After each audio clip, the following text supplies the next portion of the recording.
नमस्कार मंडळी, आज आपण बनवणार आहोत आषाढी एकादशी निमित्त रताळ्याचे उपवासाचे पेटीस। त्यासाठी आपल्याला लागणारं साहित्य आहे उकडून घेतलेला रताळा आहे, खजुराची चटणी, रताळ्याची शेव, तळलेले शेंगदाणे, इथे मी मिरची, जिरं आणि थोडंसं मीठ घेऊन त्याचा खरडा केलेला आहे। या ठिकाणी आपले ड्रायफ्रुट्स आहेत, त्यामध्ये मी काजू, बदाम आणि मनुके घेऊन जरा तेलावरती परतलेले आहेत। इथे मीठ आहे, गार्निशिंग साठी आपला डाळिंब आहे। ह्या ठिकाणी मी थोडंसं मीठ आणि जिरं भाजून घेतलेले आहे, त्याची पूड केलेली आहे आणि दही घेतलेले आहे। चला आता आपण कृतीकडे जाऊ। आता आपण रताळ किसून घेऊ।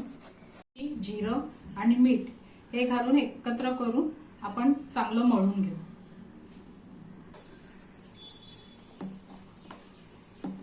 हे चांगलं मळून घेऊ आपण।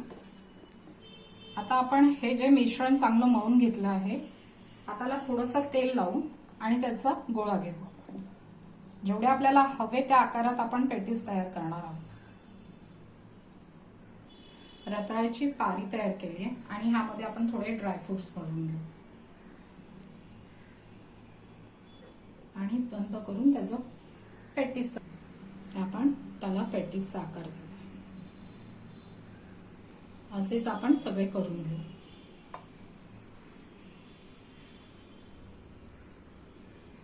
आता हे आपले पेटीस तयार झालेले आहेत, ते आपण शॅलो फ्राय करून घेऊ। आता आपण हे शॅलो फ्राय करून घेऊ।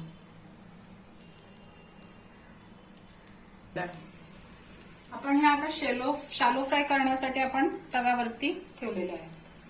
आता आपण एका बाजूने परतून घेऊ। एक बाजू झालेली आहे, आता दुसऱ्या बाजूने पण आपण छानपैकी शॅलो फ्राय करून घेऊ। आता आपण गार्निशिंग करू।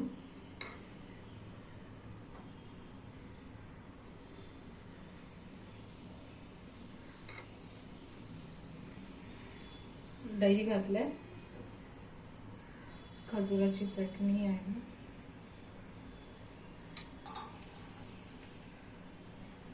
ते काजू बदाम यांचे काप,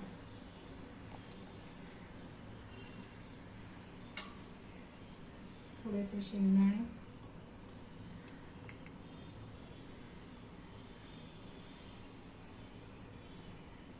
रताळ्याची शेव,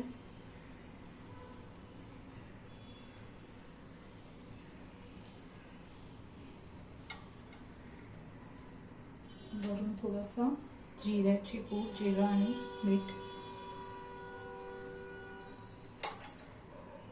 आणि डाळिंबाचे दाणे।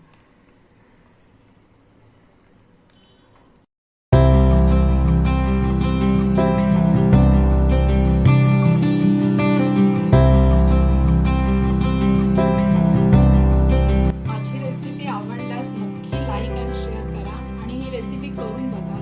आवडल्यास तर प्लीज कमेंट्स द्या।